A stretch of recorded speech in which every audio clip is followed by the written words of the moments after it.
توفیق سے آج ہم نے سورہ مائدہ سے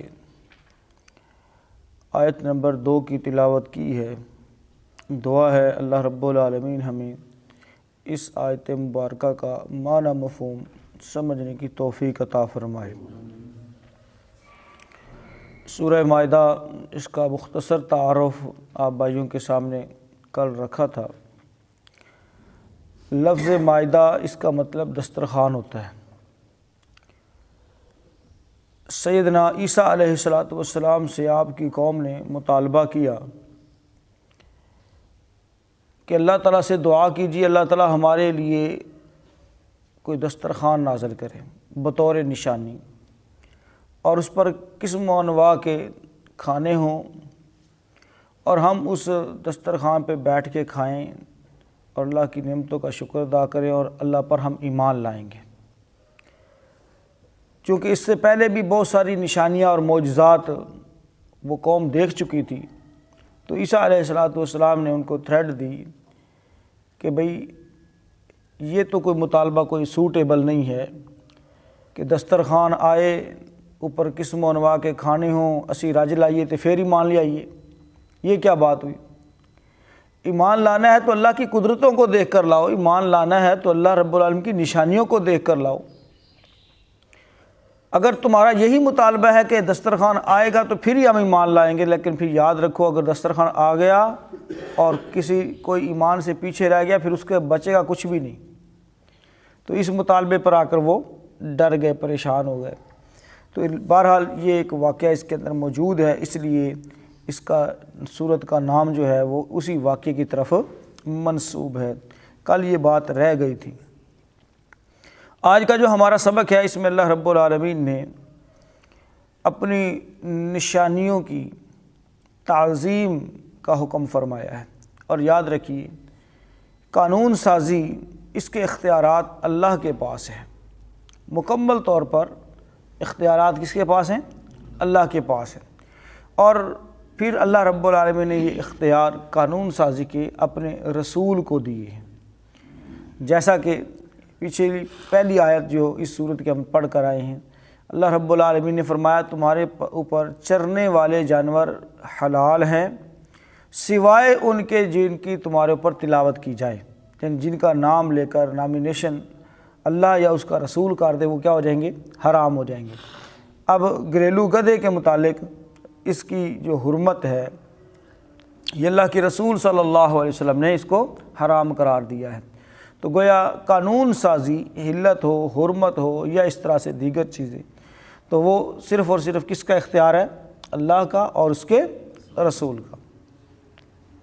فرمایا یا ایھا الذین آمنوا، اے لوگو جو ایمان لائے ہو، لا تحلوا، مت بے حرمتی کرو، شعائر اللہ، اللہ کی نشانیوں کی، اللہ کی نشانیوں۔ لفظ شعائر شعیرتن کی جمع ہے، اور شعیرتن کسی بھی نشان زدہ چیز کو کہتے ہیں، مخصوص چیز کو کہتے ہیں، خاص چیز کو کہتے ہیں۔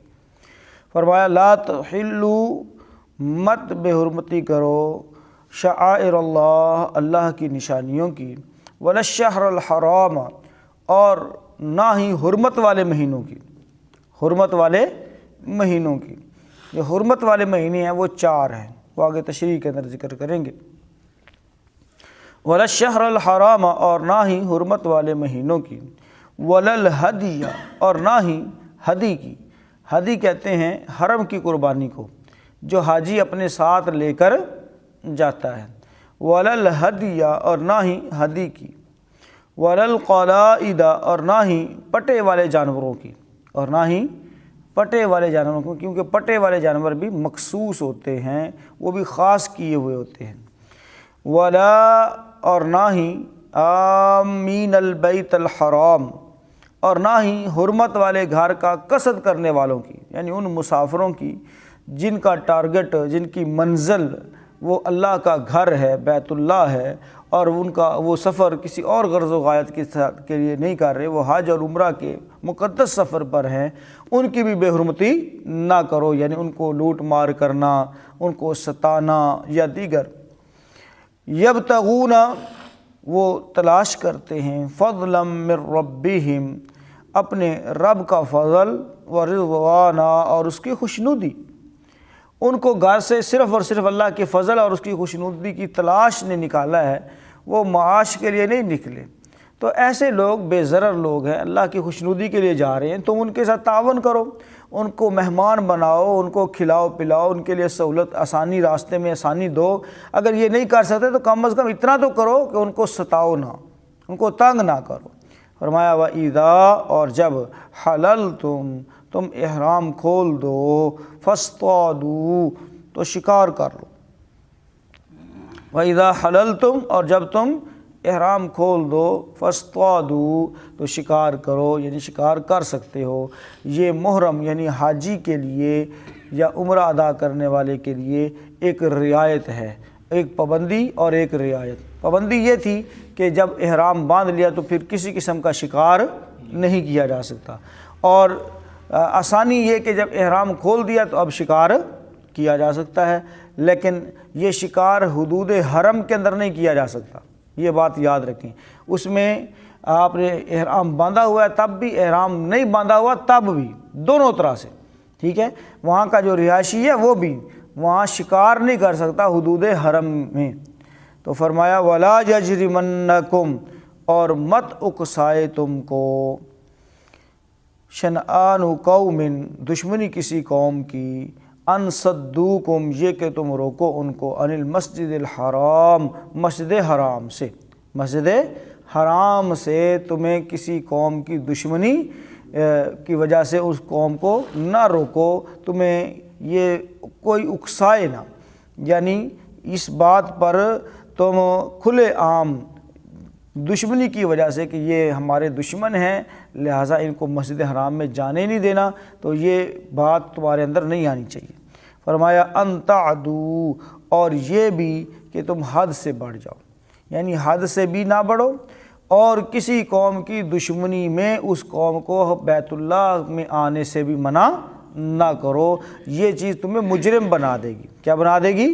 مجرم بنا دے گی۔ ویسے ولا یجرمنکم، ٹھیک ہے، یہ یجرمنکم اس کا مادہ جرم ہے، ٹھیک ہے، مجرم بھی اسی سے ہے، یعنی مجرم نہ بنا دے تمہیں، اور عام طور پر اس کا معنی اکسانا کیا جاتا ہے، اور تمہیں کسی قوم کی دشمنی اس بات پر نہ اکسائے کہ تم ان کو مسجد حرام سے آنے پر روکو۔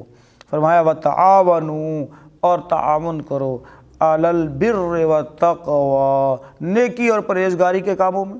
بھئی نیکی اور پرہیزگاری کے کاموں میں تو کیا کرنا ہے؟ ایک دوسرے کے ساتھ تعاون کرنا ہے۔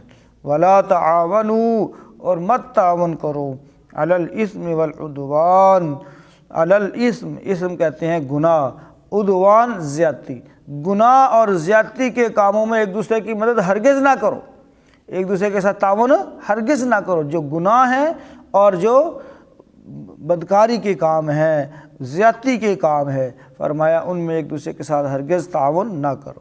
واتقوا اللہ، اور اللہ سے ڈرو، ان اللہ، بے شک اللہ تعالیٰ، شدید العقاب، بہت سخت سزا دینے والا ہے۔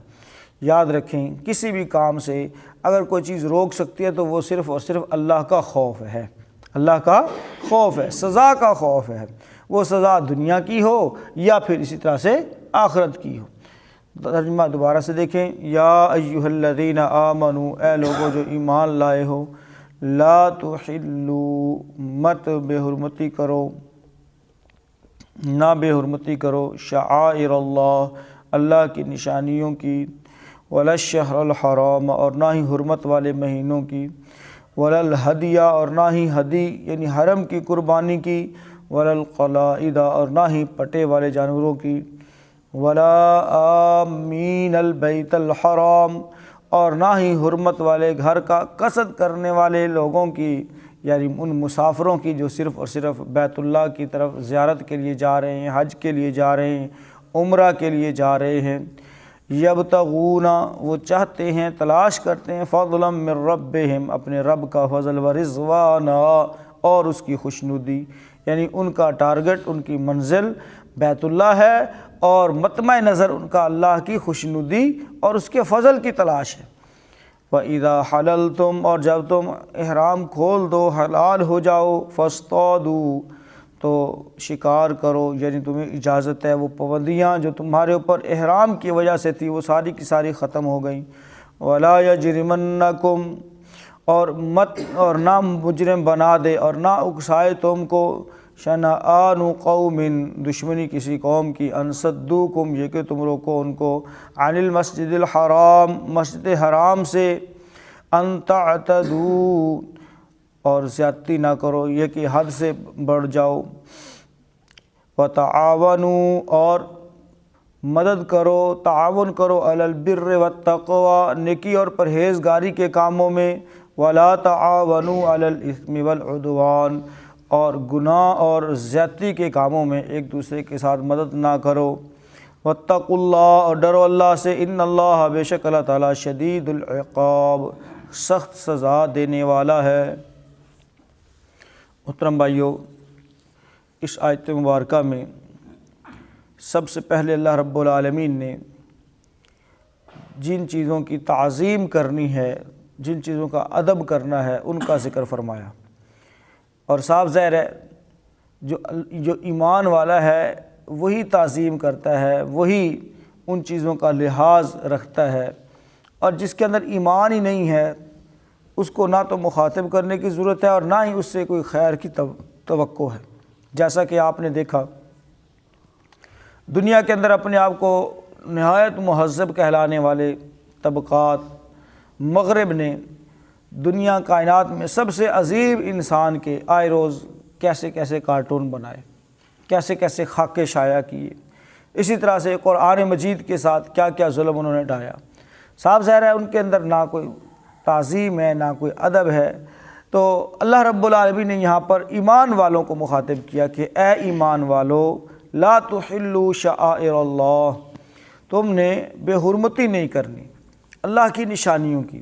تو اللہ کی نشانیاں کیا کیا ہیں محترم بھائیو؟ اس میں ہر وہ چیز جس کا اللہ کے ساتھ خاص تعلق ہے وہ اللہ کی نشانی ہے۔ خاص تعلق انبیاء کا خاص تعلق ہے، کتابوں کا خاص تعلق ہے، بیت اللہ کا خاص تعلق ہے۔ اسی طرح سے بیت اللہ کے اندر جو ہے حجر اسود ہے، صفا مروہ ہے، اور دیگر محترم بھائیو مشعر حرام ہے، یہ ساری ان کا خاص تعلق ہے اللہ کے ساتھ۔ اور اس کے ساتھ والشہر الحرام حرمت والے مہینے، حرمت والے مہینے 4 ہیں۔ رسول اللہ صلی اللہ علیہ وسلم نے فرمایا 3 متواتر ہیں، ذوالقعدہ، ذوالحجہ اور محرم، اور ایک جو ہے وہ جمادی الاخر اور اسی طرح سے اس کے شعبان کے درمیان آتا ہے، اور وہ ہے رجب۔ رجب کا مہینہ یہ بھی حرمت والے مہینوں میں شمار ہوتا ہے۔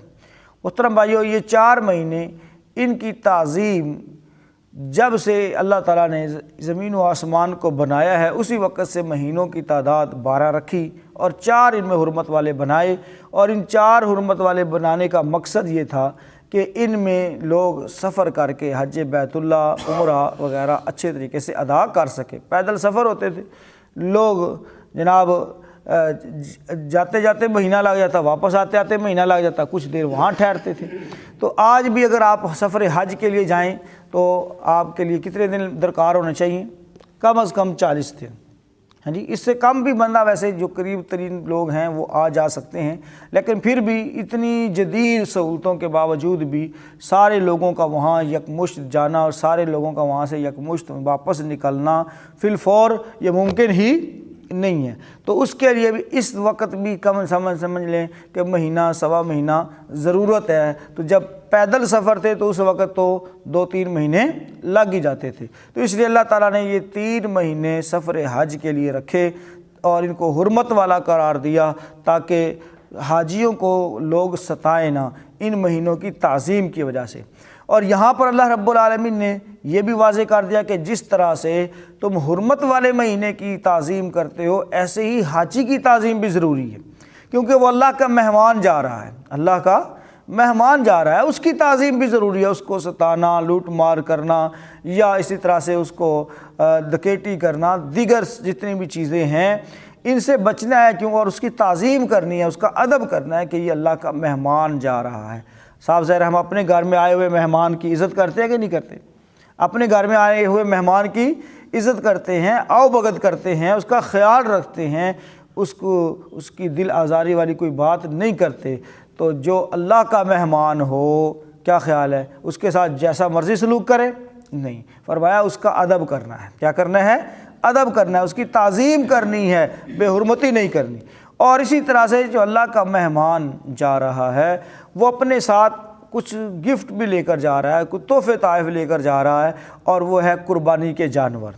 ٹھیک ہے، اس کے لیے ایک لفظ تو استعمال ہوتا ہے ہدی کا جانور، اور دوسرا وللقلائد، کچھ لوگ ان کو پٹا ڈال دیتے تھے مخصوص قسم کا کہ یہ قربانی کا جانور ہے، یہ قربانی کا جانور ہے۔ تو یہ دو نشانیاں تھیں، اور کچھ میں اشعار کر دیتے ہیں۔ اشعار کا مطلب ہے جانور کی کوہان پر ایک چھوٹا سا نشان لگا کر اس کو مل دینا، اور وہاں سے تھوڑا بہت جو خون نکل آئے گا، اور اس کے بعد پھر جو ہے وہ زخم مل جائے گا، اور وہ خون کا نکلنا وہ اس بات کی نشانی تھی کہ یہ عام اونٹ نہیں ہے، یہ عام جانور نہیں ہے، بلکہ قربانی بیت اللہ میں قربانی کے لیے مخصوص کیا گیا یہ جانور ہے۔ تو اس کی تعظیم کرنا، اس کو ستانا نہ، اس کو بھگانا نہ، یا اس کے اوپر بوجھ زیادہ نہ ڈالنا، اسی طرح سے اس کے چارے کا اہتمام کرنا ہے جی، تو یہ ساری چیزیں اس کے اندر شامل ہیں۔ فرمایا کہ جو لوگ اللہ کے گھر کا قصد کر چکے ہوں اور ان کی دلی تمنا اور نیت صرف اور صرف اللہ کی رضامندی کا حصول ہو، تو اس سے ایک پتہ یہ بھی چلتا ہے کہ جو کام بھی کرنا چاہیے اس میں نیت کیا ہونی چاہیے؟ اللہ کی رضا کا حصول۔ کوئی بھی کام، آپ یہاں پر بیٹھے ہیں تو یہاں پر بھی یہ نہیں کہ باندھ کے بٹھائے گئے، نہیں، بلکہ اللہ کی رضا کا حصول ہمارے لیے، ہماری خوشنودی، اللہ کی خوشنودی کی طلب کے لیے ہم یہاں پر بیٹھیں، تو انشاءاللہ اس کا زیادہ فائدہ ہوگا۔ تو محترم بھائیو، اللہ تعالیٰ نے آگے کچھ جو پابندیاں لگائی تھی احرام کی وجہ سے محرم کے لیے، اب ان پابندیوں سے آزادی۔ تو ایک تو شکار کی پابندی تھی، دوسری پابندی زن و شو کا تعلق بیوی کے ساتھ قائم کرنا، اس کی پابندی، اور اسی طرح سے دیگر کچھ اور پابندیاں وہ ساری کی ساری ختم ہو جاتی ہیں جب بندہ احرام کھول دیتا ہے۔ تو آگے اللہ تعالیٰ نے نصیحت فرمائی ہے کہ ایک دوسرے کے ساتھ تعاون نیکی کے کام میں کرنا ہے، برائی کے کام میں تعاون نہیں کرنا، اور اللہ کے گھر سے کسی کو روکنا نہیں ہے۔ اللہ تعالیٰ معاف فرمائے، مسلمانوں کی روش جو الٹی چل پڑی ہے، اور مسجدوں کے باہر جو ہے وہ لکھ کر باقاعدہ طور پر بورڈ لگائے ہوئے ہوتے ہیں کہ یہاں پر فلاں نہ آئے، یہاں پر فلاں نہ آئے، یہاں پر فلاں فرقہ نہ آئے، فلاں جماعت یہاں پر نہ آئے۔ انا للہ و انا الیہ راجعون۔ اللہ تعالیٰ نے دوسری جگہ پر فرمایا اس سے بڑا ظالم اور کون ہو سکتا ہے، وَمَنْ أَظْلَمُ مِمَّنْ مَنَعَ مَسَاجِدَ اللَّهِ، اس سے بڑا ظالم اور کون ہو سکتا ہے جو لوگوں کو اللہ کے گھروں سے روکتا ہے، اللہ کے گھروں سے روکتا ہے، یعنی اللہ کے گھروں سے روکنا سب سے بڑا ظلم ہے۔ اپنے تئیں وہ تقویٰ، پرہیزگاری اور اپنے مسلک کو بچا رہے ہیں، یا اپنے فرقے کی تقویت دے رہے ہیں، جبکہ یہ سب سے بڑا کیا کر رہے ہیں؟ ظلم کر رہے ہیں۔ تو یہاں ایمان والوں کو اللہ تعالیٰ نے خاص مخاطب کیا اور فرمایا کسی قوم کی دشمنی میں، کسی قوم کے ساتھ عداوت اور بغض کی وجہ سے اس کو اللہ کے گھر میں آنے سے روکنا نہیں ہے، حد سے نہیں بڑھنا، ایک حد کے اندر رہو۔ اللہ کا گھر ہے، سب کے لیے کامن ہے، کوئی آئے، دن میں آئے، رات میں آئے، صبح آئے، شام آئے، نماز کا ٹائم ہے تب، نماز کا ٹائم نہیں ہے تب، ہیں جی، یہ جو تالے چڑھا کے رکھ دیتے ہیں، اور جناب 15 منٹ کھلے گی، 15 منٹ کے بعد فوراً بند۔ محترم بھائیو، یہ بھی ایک بڑا ظلم ہے۔ ایک بندہ اس وقت نہیں آ سکا، نماز اس نے پڑھنی ہے، تو یہ ساری باتیں ان کو مینج کیا جائے، ان کو دیکھا جائے، اور اللہ کے گھروں کو کھلا رکھنا، آباد رکھنا، آباد کاری کا خیال رکھنا یہ ضروری ہے۔ مسجدوں کی آباد کاری لائٹوں سے نہیں ہے، اچھے قالینوں سے نہیں ہے، ہیں جی، اور اچھی در و دیوار سے نہیں ہے، خوبصورت محراب سے نہیں ہے۔ مسجدوں کی رونق نمازیوں سے ہے۔ محترم بھائیوں، نمازی نہ رہے تو مسجدوں کا کیا فائدہ؟ تو اللہ کے گھروں کو یہ بھی ایک لاشعوری طریقہ ہے روکنے کا کہ جناب 15 منٹ کھلے گی اور 15 منٹ کے بعد تالا لگا پڑا ہے۔ تو یہ بھی ایک روکنے کا طریقہ ہے۔ تو بہرحال کوئی بھی طریقہ ہو یا اس کے اندر شعوری یا غیر شعوری طور پر، تو بہرحال اس سے بچنا چاہیے اور اللہ کے گھروں کی آباد کاری کے لیے اسپیشلی کوشش کرنی چاہیے۔ نیکی اور پرہیزگاری کے اندر تعاون، اور ہر گناہ اور زیادتی کا جو کام ہے اس سے اپنے آپ کو بچائیں۔ اب کیسے پتہ چلے گا کہ یہ نیکی اور پرہیزگاری کا کام ہے اور یہ گناہ اور زیادتی کا کام ہے؟ تو یاد رکھیے اللہ تعالیٰ نے ہر بندے میں کو ضمیر کی دولت سے نوازا ہے۔ گناہ گار سے گناہ گار بندہ ہو اس کے اندر بھی ضمیر موجود ہوتا ہے، مشرک سے مشرک بندہ ہو اس